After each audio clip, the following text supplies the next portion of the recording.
participación de todos los gustos, desde gente que tiene más inclinación por la topología, más inclinación por el álgebra, más inclinación por las matemáticas discretas, etcétera. ¿Qué hay para todo el mundo? Mi intención en esta plática es no dar detalles específicos, sino un poquito darles la idea de lo que hay atrás, y más bien es como una motivación más allá de cualquier cosa. Entonces, pues está pensada como un tema horizontal. Entonces, para empezar, no me está haciendo caso. Esta área de las matemáticas de las que les voy a platicar es la unión de muchos tipos de matemáticas. Básicamente es geometría, pero tiene poquitos de análisis, poquito de topología, un poquito de varias cosas. Uy, está muy loco, no quiere, ya se adelantó muchísimo. ¿Qué estoy haciendo mal? ¿Ya vieron todo? Bueno, déjenme empezar por aquí. No, ahí está, esa es la segunda lámina. Bueno, quiero empezar por el círculo. Les voy a platicar de un tema que se llama cuerpos de ancho constante. Entonces, para eso, déjenme empezar por el círculo, porque como ancho constante, el círculo es lo que nos parece más de ancho constante, ¿sale? Entonces, si ustedes ven en el diccionario, la definición de círculo es el círculo, el lugar geométrico de todos los puntos que equidistan de bla, bla, bla. Todos conocemos el círculo. Y tiene esa propiedad, ¿no? Tiene un centro, y del centro a todos los puntos del círculo es la misma distancia. Entonces, sabemos que los diámetros son iguales en toda la dirección. Entonces, este es el cuerpo de ancho constante más sencillo que se les pueda ocurrir. Entonces, para definir, bueno, ¿y qué propiedad tiene el círculo que se ha utilizado siempre? Pues que tiene esta propiedad que si tú le pones un eje en el círculo y lo pones en un carro o en algo así, pues puedes avanzar y no vas así en la carreta, no vas moviéndote, sino vas en esta propiedad, ¿no? Pero también pues se ha usado la rueda o esta propiedad de poder avanzar de esta manera que tiene el círculo, ¿no? Para trasladar cosas sobre una plancha, por ejemplo, ¿no? Bueno, pues habrá otras cosas con esta propiedad que no sean el círculo necesariamente. Pues para eso les tengo que decir qué es lo que estoy buscando, ¿no? Entonces les voy a definir qué es el ancho constante. Entonces piensen ustedes en un objeto geométrico, ¿sí? Y tomen ustedes dos líneas paralelas en una cierta dirección que a ustedes se les dé la gana. Entonces, en esa dirección muevan ustedes la línea hasta que toquen el objeto por ambos lados, ¿sí? La distancia, en el momento en que la tocan, ahí se detienen y miden la distancia entre estas dos rectas. La distancia entre estas dos rectas le voy a llamar el ancho de la figura y así lo mido. Y si hacen eso en todas las posibles direcciones y lo que les resulta es que tienen el mismo número en todas las posibles direcciones, entonces voy a decir que mi figura tiene ancho constante, ¿sale? Ok. Entonces, si ustedes toman cualquier figura que no es de ancho constante y la empiezan a rodar, digamos, sobre el piso, pues esta figura va a subir y luego va a bajar y luego va a subir y luego va a bajar. Entonces no van a poder ir en su carreta a gusto, van a ir todos así, ¿no? Entonces justo las figuras de ancho constante te permiten hacer este movimiento sin tener que subir y bajar, ¿ok? Bueno, ¿habrá otras que no sean el círculo que hagan esta propiedad? Bueno, pues déjenme darles un montón de este tipo de estas figuras. Vamos a empezar con esta figura que es la más simple que se conoce. Esta figura estuvo definida por primera vez por Franz Rouleau en un libro de ingeniería. Y la idea de este objeto es muy sencillo. Tomen ustedes un triángulo regular, ¿no? De longitudes 1, 1 y 1, y concentro en este punto y radio 1, digamos, tracen este semicírculo, luego se cambian de vértices semicírculos, se cambian de vértices semicírculo. Y ese es el triángulo de Rouleau. Y no es muy difícil convencerse que esta figura tiene ancho constante. cualquier dirección que tome, la construí de tal manera que el ancho de esta figura es el mismo, ¿ok? Y bueno, así como definimos el triángulo, se puede definir un montón más. Tómense cualquier eneágono impar, con un número impar de aristas, de tal manera que el dibujo, o sea, lo que sí es importante es que este eneágono tenga los mismos lados, ¿sí? Y hagan esta misma construcción con centro en vértice en un lado y radio 1, van trazando estos y obtienen una figura de ancho constante, ¿sale? Ahora, aquí se pueden fijar que estos puntos pues tienen un montón de tangentes, ¿verdad? Aquí no, porque las construí como semicírculos, pero aquí hay un montón de tangentes. Entonces, si a ustedes no les gusta que tenga picos su figura, pues pueden hacer trucos como este, de anchar un poquito en todas las direcciones y obtener una figura que sea diferenciable en todos lados, por ejemplo, ¿no? Entonces, aquí, todos estos se llaman polígonos de Rouleau. Estos van a ser muy importantes después. Entonces, acuérdense que cuando yo les hable de Rouleau, me estoy refiriendo a esta construcción, ¿sale? Bueno, este es otro muy interesante, que se pasa a partir de un cuadrado. Me fijo uno que tenga diagonal, digamos 1, y entonces puedo hacer unos truquitos y construir una semejante, ¿ok? Pero en general, cuando tengo un número par de lados, se la tienen que ingeniar para poder lograr hacer uno distinto, pero se puede, digamos, en algunos casos, como una construcción como la de este estilo, ¿sale? Una propiedad muy curiosa que nunca menciono y que ahorita me acordé que tienen estos objetos es que desafortunadamente no pueden usarse como ruedas. Se dice, ay, pues ¿por qué no han construido los ingenieros ruedas con estas figuras, no? Le ponen el centro y ya estuvo. Pues no, resulta que la única figura donde las diagonales coinciden en un punto es el círculo. Esa es una caracterización muy fuerte del círculo. Pero estas figuras sí pueden usarse como cosas para transportar cosas, no con un eje, pero sí con forma de una plancha, ¿okay?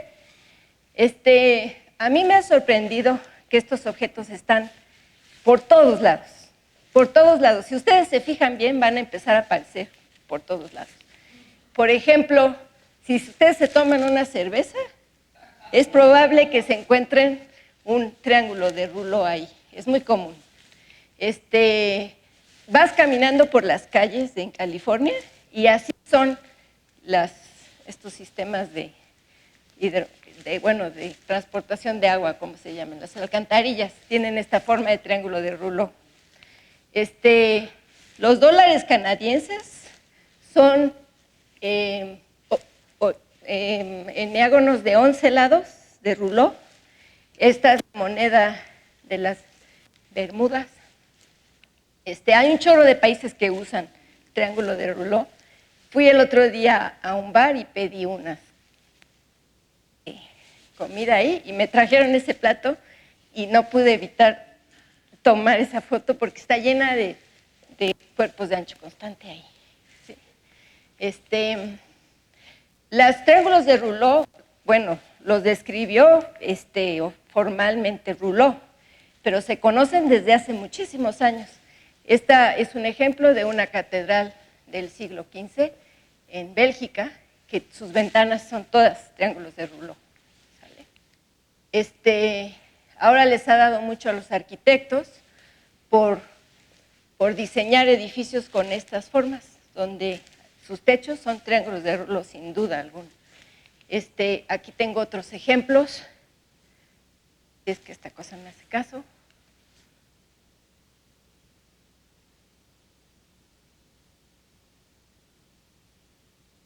Avanza. Ay, ahora se pasó. Bueno, están viendo teoremas que van a ver en un ratito más. O sea, todo esto es cuestión de paciencia, ¿verdad? Porque si le pico más de una vez...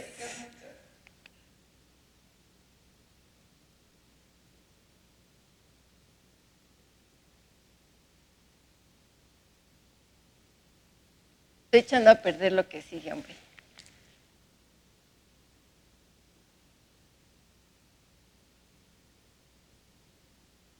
Ahí está, ya. Esta es otra torre en Viena que tiene también esta forma. Y este es un auditorio en el Massachusetts Institute de Technology. Este es de vista aérea, también tiene un triángulo de Rouleau. De enfrente, del lado no se nota tanto, pero de hacia arriba sí se ve. Voy a esperar con calma y paciencia. Y bueno, entonces, si ustedes se observan bien, hay un montón. Y ahora les quiero platicar de algunas otras aplicaciones que tienen estos objetos, pero para eso necesito convencerlos de algunas propiedades muy básicas, si esta cosa me permite avanzar. Sí, por favor. Ahí está. Ustedes están muy familiarizados con cuerdas, ¿no? Toman su figura y toman una cuerda que es simplemente una línea que atraviesa la figura. Y quiero convencerlos que hay tres tipos de cuerdas. Una cuerda normal, ¿sí? Una cuerda cualquiera y una cuerda binormal, ¿sí? ¿Cuál es la diferencia entre estas tres? Las normales, ¿verdad? Son perpendiculares a las líneas tangentes. Las binormales son perpendiculares a las líneas tangentes, pero de ambos lados, ¿ok? Entonces, resulta que una caracterización muy padre de los cuerpos de ancho constante es si cada normal es una binormal. Si te regresas una antes, por favor. Fíjense aquí que si ustedes toman una cuerda, pues no necesariamente obtengo nada, ¿sí? Pero si ustedes logran tener una normal, por ejemplo, a lo mejor yo consigo aquí una normal a esta figura, ¿sí? Puede ser normal, pero no va a ser binormal, ¿ok? Entonces, una característica importante es que si tengo un cuerpo de ancho constante, cada normal es una binormal. Y si tengo un cuerpo de ancho constante, solo sí tiene una binormal en cada dirección. Estas son propiedades muy sencillas de ver. No voy a entrar en la demostración, aunque si ustedes tienen al rato un ratito libre y se les antoja pensar un poquito en eso, podrían demostrarlo, no es difícil. Y entonces quiero que piensen un momento en estas propiedades. Si ustedes toman una figura de ancho constante, esta va a estar acotada por dos líneas paralelas, ¿no? Eso ya habíamos quedado.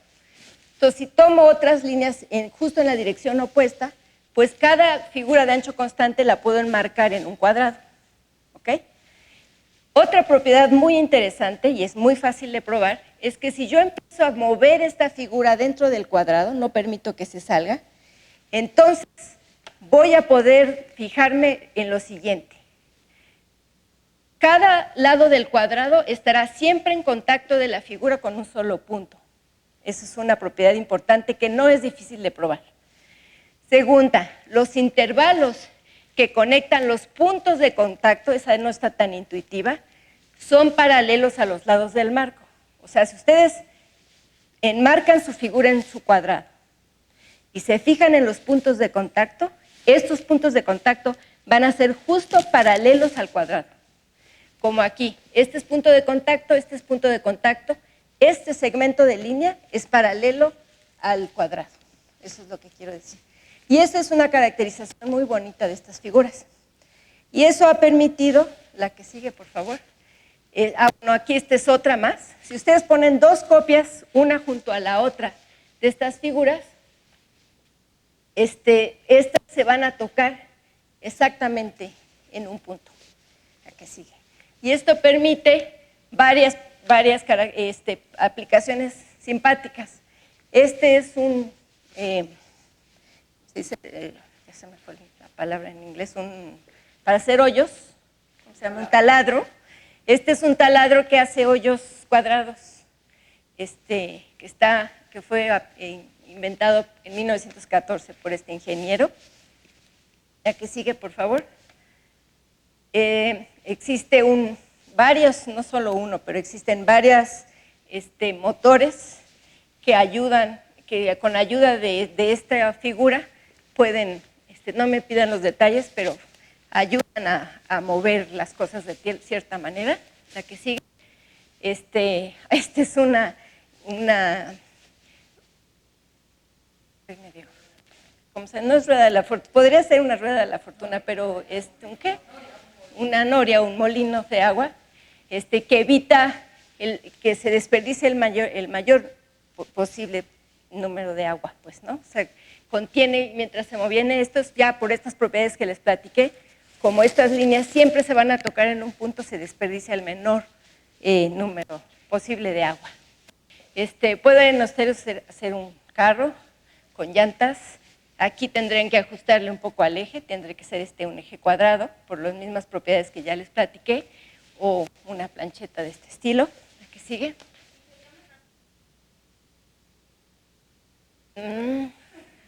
No creo. No creo. No creo. Sí. Ajá. Este es otro muy simpático. ¿Ustedes han oído cómo sonaban las películas antiguas? Que se hacen así. Bueno, ese movimiento se le aplica justo a la construcción utilizando estos triángulos de Rouleau. Lo que pasa es que está la foto y entre foto y foto tienen que cerrar el obturador para que se cambie la foto. Entonces diseñaron con el uso de esta figura, la que sigue, la posibilidad de cerrar y abrir el obturador. Entonces lo que hacen es ponerle con ese círculo que les enseñé en la lámina anterior, hacen que el círculo suba en el periodo de tiempo que ellos quieran, se cierra el obturador a la hora de subir, pasa al otro vértice y se abre y se cierra y se abre con este tipo de movimiento. Tienen que hacer eso con cuidado, pero bueno, ahí se puede explicar bien. Ahora les quiero platicar de este problema, que es la aplicación, para mí de las más bonitas que hay, porque tiene para mí, corazoncito en particular, me llega al corazoncito, tiene mucho que ver con algo que yo trabajé hace muchos años, y se llama el problema de la flotación de los cuerpos. Entonces déjenme platicarles de qué se trata. Es un problema que planteó Ulam, es el problema 19 del Scottish Book, y que dice lo siguiente, además de que ese libro en particular tiene una historia muy bonita que vale la pena contarse, que no sé si me dé tiempo de contarles, pero este es un libro de problemas en particular, y este es un problema que dio Ulam, como les dije. Y el problema dice así: si un sólido de densidad uniforme, Rho, flota en el agua, sin girarse o moverse en cualquier posición en la que se deje, ¿será una esfera? Entonces, ¿qué quiere decir densidad uniforme? Densidad uniforme quiere decir que está hecho de un mismo material. Mi ejemplo con la botella no es muy bueno, porque adentro tiene aire, ¿no? Pero imagínense que es todo hecho de madera o todo hecho de, no sé, de algún material específico, de plástico, etc. Y entonces, ¿qué quiere decir que tenga densidad Rho? Es que quiere decir que si ustedes miden la cantidad de agua que desplaza, o sea, el área el volumen de lo que entra, ese es con respecto al volumen total de la figura, esa es la densidad Rho. Por ejemplo, si están ustedes hablando de 1 medio, quiere decir que justo la mitad del volumen de la figura es lo que se sumerge y la otra parte queda arriba. Si estoy hablando de densidad 0, quiere decir que la figura de plano no está en el agua, y densidad total, pues es que está totalmente hundido, ¿ok? A eso se refieren con la densidad uniforme. Y flotar en el agua, la que sigue, sin moverse o girarse, se puede poner en términos específicos de la siguiente manera. Si ustedes se fijan en el centro de masa de la figura o del objeto en el que están viendo, y el centro de masa de la figura de lo que quedó abajo del agua, y se fijan en esa línea recta que une estos dos puntos, si esta no es perpendicular a la línea del agua, entonces quiere decir que la figura no es estable en esa posición, ¿ok? Entonces lo que pregunta Ulam es que si esta figura tiene que ser necesariamente una esfera.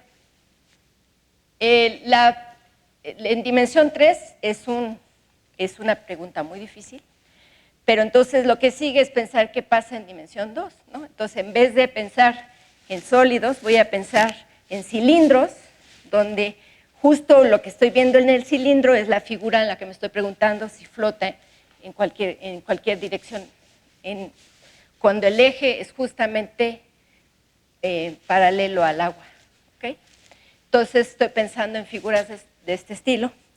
Y una observación, el que sigue, que hizo Auerbach en 1938, él estudió justamente la pregunta cuando la densidad es un medio y dio ejemplos de figuras que no son necesariamente circulares, que flotan en equilibrio en cualquier posición. Estos son dos ejemplos. La que sigue, por favor. Y luego notó que Schindler, es un matemático todavía más antiguo, él encontró Schindler encontró estas figuras que son súper bonitas. Ahí les va cómo se define. Tomen ustedes una figura de ancho constante. ¿Okay? Tomen una dirección, digamos, en este caso, esta de aquí, y tomen su diámetro en esa dirección. Ahora tomen justo el punto medio de ese diámetro y tomen la línea perpendicular a ese diámetro. Y con la misma longitud, centro en el mismo punto, se fijan en estos dos puntos. Y eso lo hacen para cualquier dirección, ¿sale? Entonces, mientras yo muevo el diámetro, esta figura de acá se va dibujando del otro lado, ¿sale? Entonces, lo que probó Auerbach es que las curvas de Schindler son justamente las curvas que flotan en equilibrio en toda dirección para densidad un medio, ¿sale? Entonces, a mí se me hace una aplicación súper linda de un problema que parece que nada que ver, ¿sale? ¿Voy bien hasta aquí? Bueno, me voy a tener que robar mi agua porque... Perdón. Ok, sale. La que sigue, por favor. Este es otro problema muy interesante que se llama el problema de Bassoni. Y dice lo siguiente: tomen ustedes un conjunto finito de puntos, digamos en el plano, para fijar ideas. Y supónganse que esos puntos tienen un diámetro, quiere decir una distancia máxima, h. ¿Cuál es el máximo número de diámetros que esta configuración de puntos que ustedes medieron pueden encontrar? Y bueno, si ustedes consiguen una figura que alcanza el máximo, ¿cómo es esa figura? Y bueno, resulta que el máximo se alcanza m veces, o sea, si ustedes están en el caso del plano, me dan m puntos, entonces lo pueden alcanzar m veces, y justo el máximo se alcanza si los puntos están en la frontera de un polígono de Rouleau. Entonces, por ejemplo, si me dicen, tengo m puntos, pues hay por ahí una figura de Rouleau que puede ayudarles a alcanzar ese máximo número de puntos. ¿Sale? La que sigue, por favor. Ok, ¿qué es lo que sigue ahora? Bueno, pues quiero incursionar un poco en qué onda con estas figuras en dimensión más grande, en el espacio, por ejemplo, ¿no? Gracias. Los siguientes ejemplos son cuerpos de revolución de las figuras que les dije antes. Tómense una figura de Rouleau que sea simétrica y que tenga un eje de simetría y la rueda. Esa resulta ser un cuerpo en dimensión 3 de ancho constante. Y bueno, pues con esos ahí tenemos ejemplos.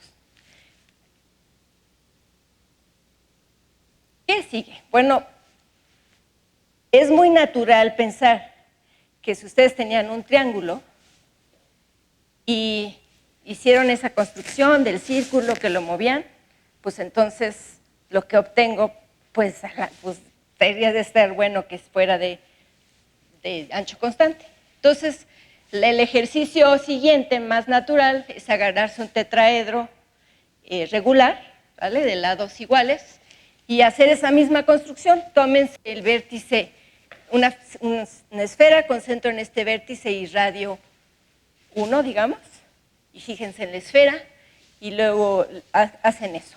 Y lo que obtienen es un tetraedro de Rouleau. Ahí está mi construcción, ¿sale? Y aquí les queda si lo alcanzan a ver, un tetraedro. Por cierto, que Isaac hizo estas figuras preciosas que están aquí. Entonces, bueno, gracias Isaac. La que sigue. Esta es una figura que me robé del internet y tenía una animación muy padre, pero no se las voy a poder enseñar. Pero aquí se ve este tetraedro de Rouleau por todos lados, ¿ok? Pero sí se lo imaginan, ¿no? Bastante bien. Desafortunadamente, no es de ancho constante. Si me permiten, en un ratito más les digo dónde es que falla, pero no funciona. La que sigue, por favor. Entonces, a lo mejor sí vale la pena que les diga por qué no ahorita. Voy a tratar de convencerlos. Entonces, aquí tengo mi tetraedro, ¿sale? ¿Ok? Entonces, tomen ustedes la esfera, concentro en este punto y radio 1, ¿ok? Y esa esfera pues está aquí gordita y pasa por este punto y este punto, ¿sale? Y ahora me voy a fijar esa esfera, cómo intersecta el plano, les voy a poner nombres, el A, B, C. Fíjense cómo corta esa esfera con este triángulo. Y esa esfera con este triángulo, pues hace un cachito de círculo aquí. ¿Sí? Luego hago lo mismo con centro en este punto y radio 1, y me fijo en la esfera que pasa por aquí, por aquí, por aquí, y la voy a intersecar con el plano BCD. Eso me da otro circulito por aquí, ¿sí? Y esas dos esferas, la que pasa por aquí y la que centro aquí con centro acá, justo tiene un arquito de círculo que va aquí despegadito del pizarrón. ¿Sí se lo imaginan? Bueno, ese que está despegadito del pizarrón, ya no hay ningún color.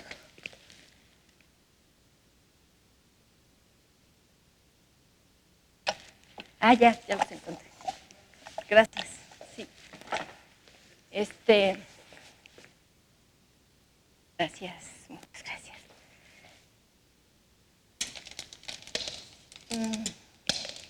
Tengo aquí,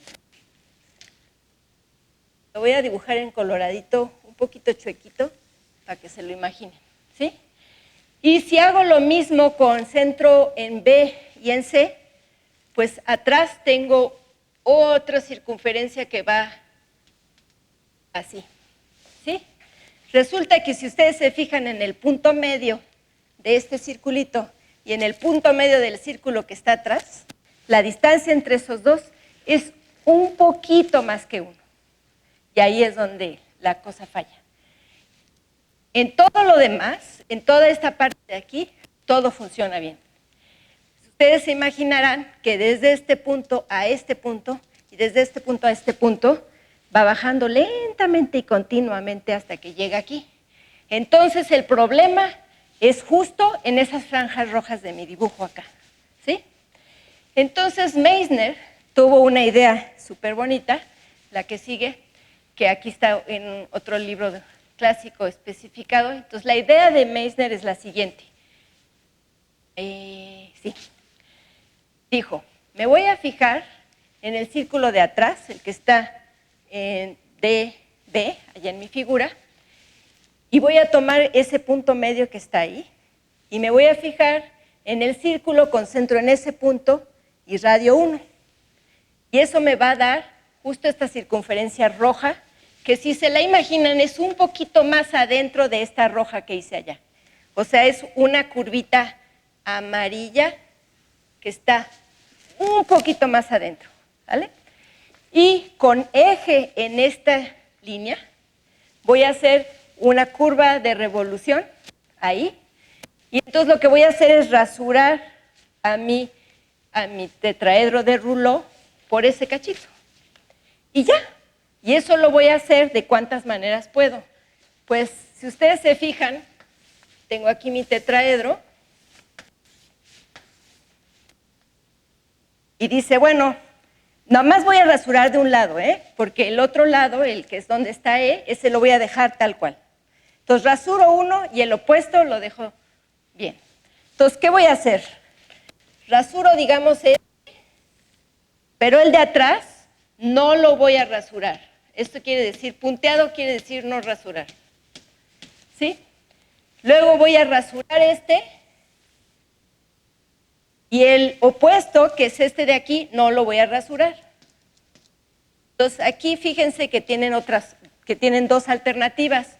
O rasuro este y dejo este tal cual, por consiguiente voy a tener 3 no rasurados en una cara, o no rasuro este, o rasuro este, no, ¿qué? Bueno, sí, rasuro este y al revés.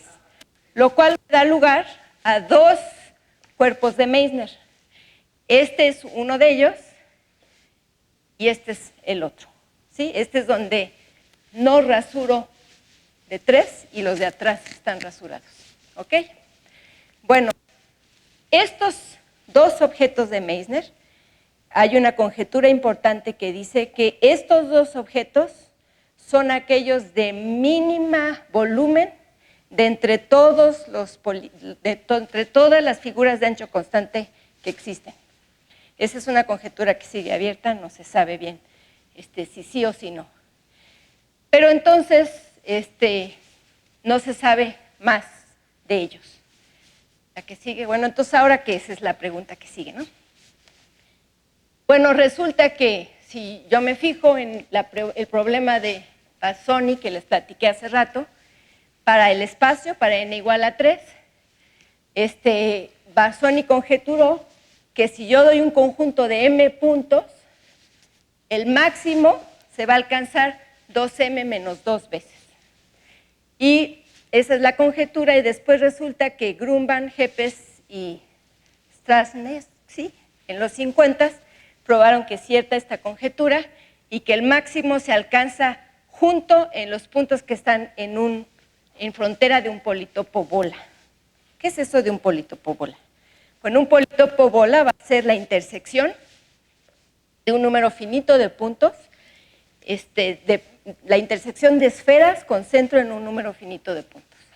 La dificultad aquí está saber cómo es ese politopo, ¿no? Porque a lo mejor a la hora de intersectar muchas figuras, muchas caras se me pierden, muchos vértices se me pierden. Entonces, no es fácil caracterizar cómo son estos politopos bola.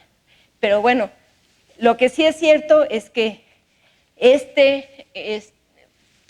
tetraedro de Rouleau, pues es un politopo bola, por ejemplo, y ahí sí puedo ver que los vértices de estas figuras, las aristas, serán un poco más gorditas en el politopo bola, las caras son un poquito más, son gorditas, pero coinciden con las otras caras, pero eso no necesariamente es cierto en general. Entonces, el estudio de las politopos bola en general es un estudio complicado, no es sencillo. Ahí entra un poquito de las cosas que nos platicaba Laura esta mañana, puntos específicos donde hay que averiguar qué es lo que sucede, aunque no, probablemente no con la dificultad de la que tú estabas hablando, pero por ahí tiene algunas cosas que me suenan. La que sigue. Paul tiene un teorema que dice todo subconjunto de diámetro 1 debe estar contenido en un cuerpo de ancho constante. Ese es otro teorema interesante. Y bueno, desde 1970 y luego en el 2007 se han dado muchos procedimientos no constructivos para encontrar estos cuerpos de Meissner o estos cuerpos de ancho constante, pero no existían ejemplos concretos de estos cuerpos de ancho constante hasta el 2016, donde Luis Montejano y Edgardo Roldán encontraron una familia muy bonita que quiero platicarlos porque eso da lugar a un montón de cosas bien padres. La que sigue. Para eso les tengo que decir que es un poliedro, y como yo me quiero ir más para allá, en dimensiones, también quiero decirles que es un politopo. Yo creo que poliedro, lo conocen todos, qué cosa es un poliedro. Ahí hay un chorro de ejemplos. El tetraedro es un poliedro. Y la que sigue. Y un poliedro tiene asociado siempre un conjunto parcialmente ordenado que está dado por intersección, ¿sí? Los vértices después las aristas, después las dos caras, después las tres caras, etc. En caso de que estoy hablando de un politopo de dimensión 3, pues ahí me paro a las dos caras y ahí está, ¿vale? Entonces, voy a decir que dos politopos son duales. Existe una biyección F de los vértices a las caras y de los vértices a las caras de Q que invierten esta inclusión del conjunto parcialmente ordenado. Y si existe una dualidad, esta dualidad entre P y P misma, decimos que el poliedro o el politopo en general es autodual. Para el caso de dimensión 3, está muy fácil decirles cómo es la cosa esta. Entonces, voy a empezar con el tetraedro. Déjenme hacer una vista desde arriba del tetraedro. Ahí les va. ¿Sí? Y entonces, una forma muy natural de construir uno dual es por cada cara voy a tomar un vértice y voy a unir dos vértices si están unidos por una arista. Entonces aquí voy a obtener este de aquí y estos van para arriba. Mi dibujo ya está chafa porque está plano, pero se lo pueden imaginar si se fijan en la imagen anterior, por favor. No, la anterior. Aquí. Tomo un punto por cada arista y lo que obtengo es otro tetraedro más chiquito, allá adentro. Entonces, eso lo pueden pensar, piensen por ejemplo un cubo, aquí estoy fijándome en una vista desde arriba del cubo, ¿sale? Y hago lo mismo, por cada vértice tomo por cada dos caras tomo un vértice y aquí pues lo que voy a obtener, ¿sí saben qué es? ¿Se imaginan qué es? En este caso,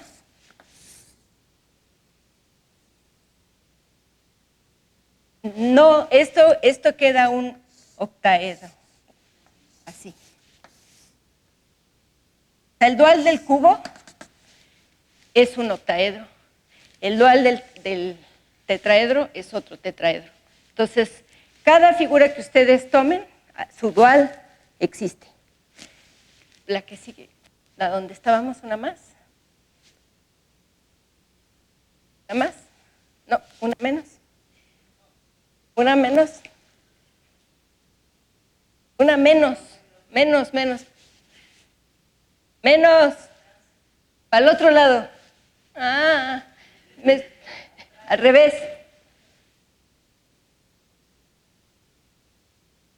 No. Al revés. Atrás. Más atrás.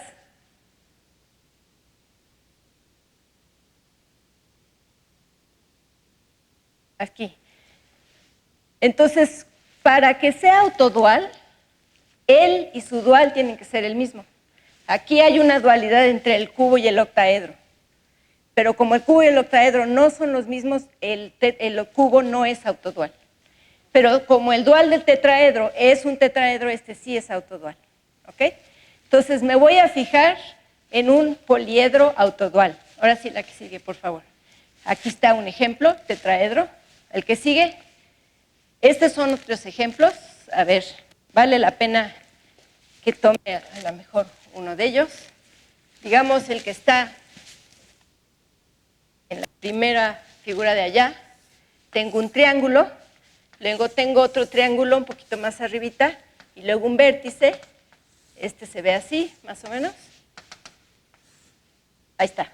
¿Sí? Fíjense, ¿cuál es el dual de este vértice? Le voy a llamar A. El dual de este vértice pues, va a ser la cara de abajo.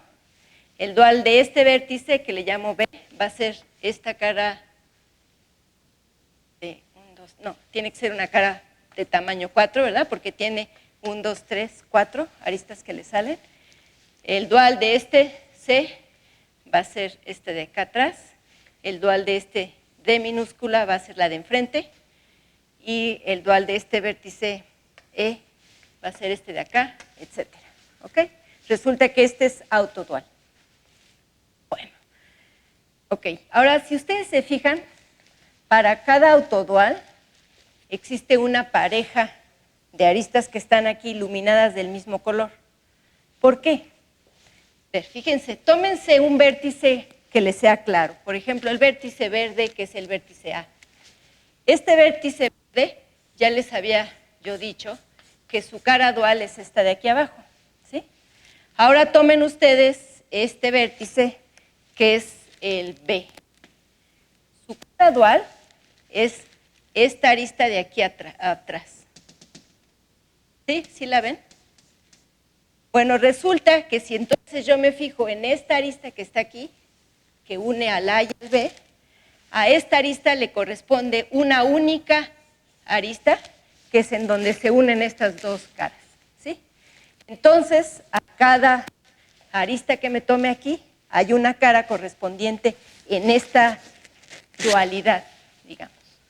Y esto es justo lo que observaron Edgardo Roldán y Luis Montejano, y dijeron, ¿y si hacemos lo mismo que hizo Meissner? Les rasuramos de un lado y del otro lado no. Les rasuramos de este y del otro lado no. Y así.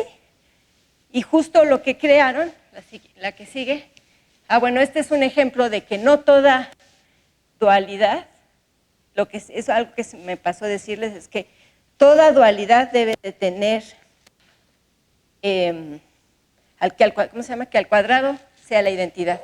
Por ejemplo, una dualidad que pueden hacer de este poliedro es mandar el vértice A a esta dos cara. Luego esta dos cara A va a dar a la B mayúscula, que es esta de aquí. Luego esta B a esta B minúscula, que es esta dos cara. Entonces, esta al cuadrado no da la identidad, sino a la cuarta. ¿Okay? Entonces, tiene que ser una involución para poder hacer este ejercicio. ¿Sale? La que sigue. Entonces, lo que ellos encontraron fue lo siguiente. Paso 1. Consideren ustedes un poliedro autodual con dualidad R que cumpla que es una involución. O sea, que la R es 2. ¿Sí? Y cada arista va a tener una arista dual. Después, supónganse que este poliedro no es un poliedro cualquiera, sino que puedo yo hacer un encaje de este poliedro métrico, que se llama. La distancia de cada punto a su cara dual es justamente una. La distancia del punto A a todos los vértices de la cara dual están a distancia 1.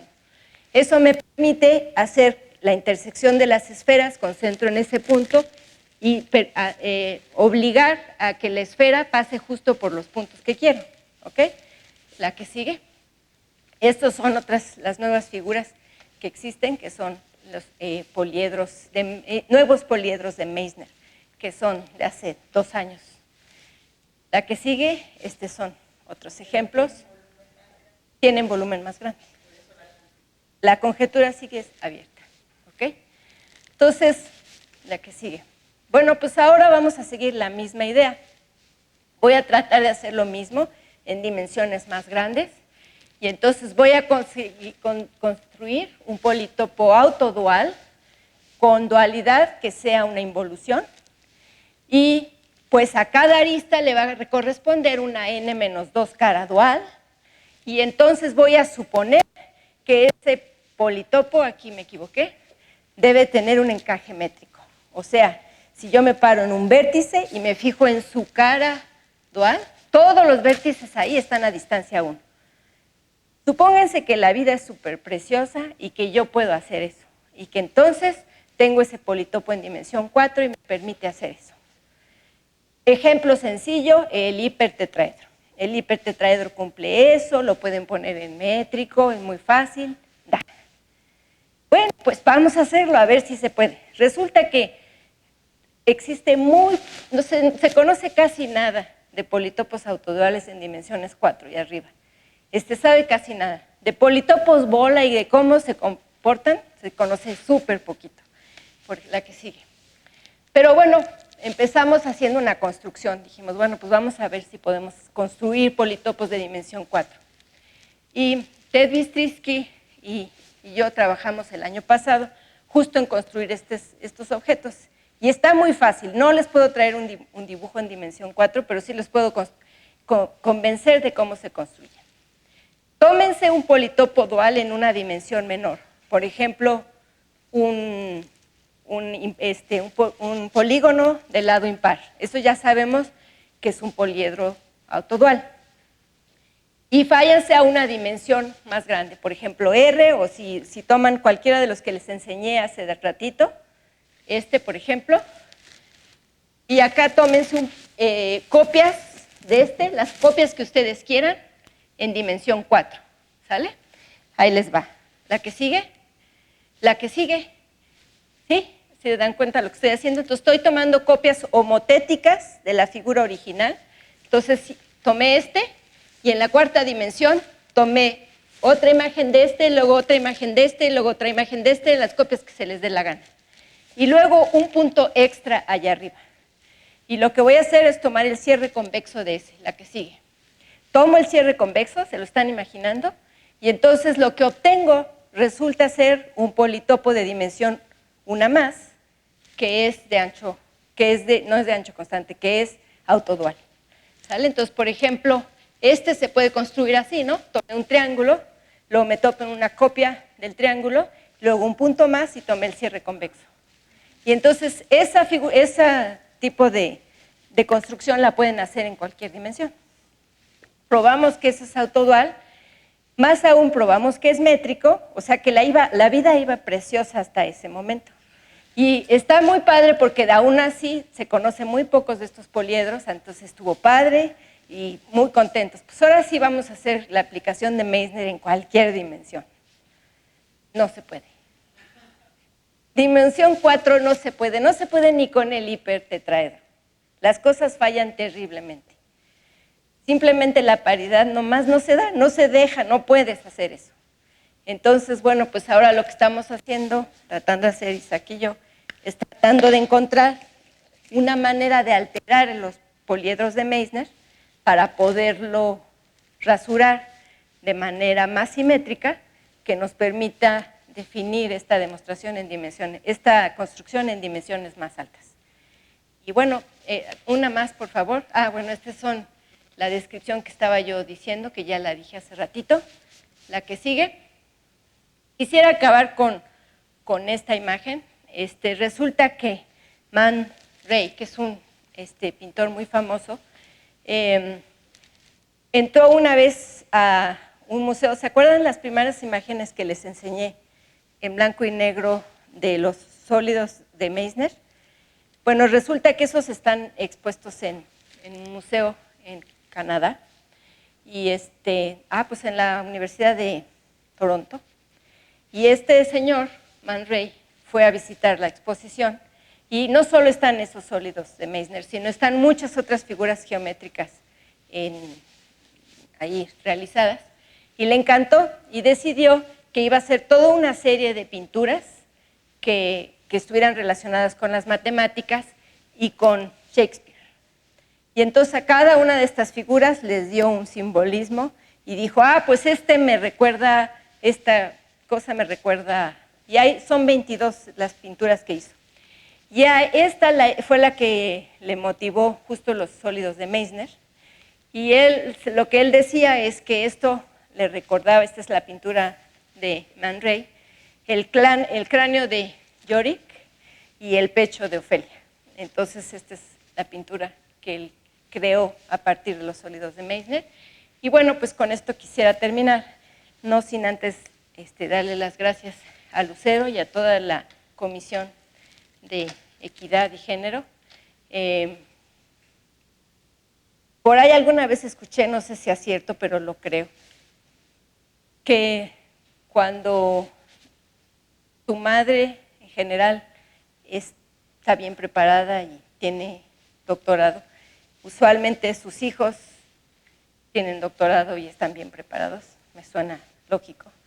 Pero lo que sí es cierto es que hay roles que uno sigue. Y pues un principal rol, desde mío, por ejemplo, claramente fue mi madre, que para mí siguió siempre un rol muy importante. Pero después también en la universidad, las mujeres que han estado a mi alrededor han seguido roles muy importantes. La primera vez que yo vi a Mónica Clapp dar clase, caí redondita y dije, yo quiero ser como esa mujer. Y así han habido muchas mujeres en mi vida que me han abierto las puertas, también hombres, no digo que no. Soy muy afortunada de estar aquí, pero sí ha sido complicado. No sé si está una imagen más adelante. Bueno, no importa. Usualmente en esta área de investigación somos muy poquititas mujeres. En todos los congresos hay uno o a lo más 2 mujeres, lo cual es un poquito complicado y un poquito frustrante. Sin embargo, pues yo creo que deberíamos de abrirnos, como decía Laura, debemos de abrirnos, de compartir, de ayudarnos unos con otros. Y me parece este tipo de ideas fantásticas, Lucero. Me da muchísimo gusto además que tú estés a la cabeza de la Sociedad Matemática Mexicana. Sé que estás en posiciones bien complicadas ahorita. Y bueno, pues es momento de apoyar, pero pues me encanta el rol que tú tienes en la sociedad y ojalá y que pues podamos seguir en estas. Muchas gracias.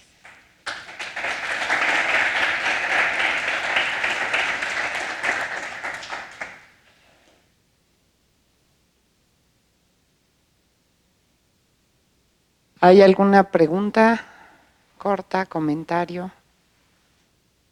¿No? Bueno, pues muchas gracias, Débora. Ah, por ahí. Sí, sí. Sí.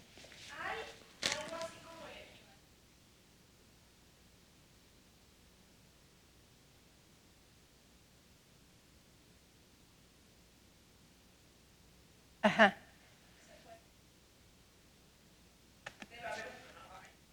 Sí.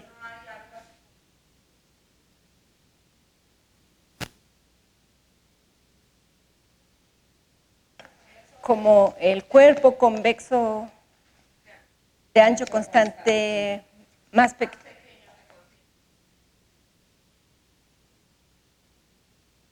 Ajá. Ajá.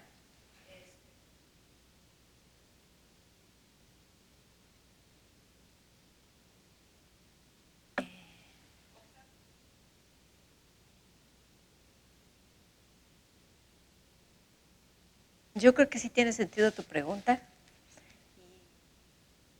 Pues el triángulo de Rouleau de entrada es el que tiene área más chica. Entonces, pues sí, sí. Ay, déjame pensar, pero yo creo que sí. Yo creo que sí. Sí, déjame. Me parece. ¿Había otra pregunta? ¿Alguna otra pregunta?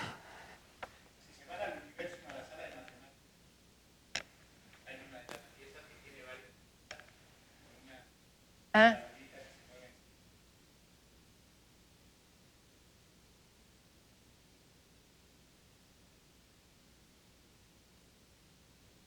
Muy bien. Pues muchas gracias, Débora. Gracias. Y seguimos con Natalia.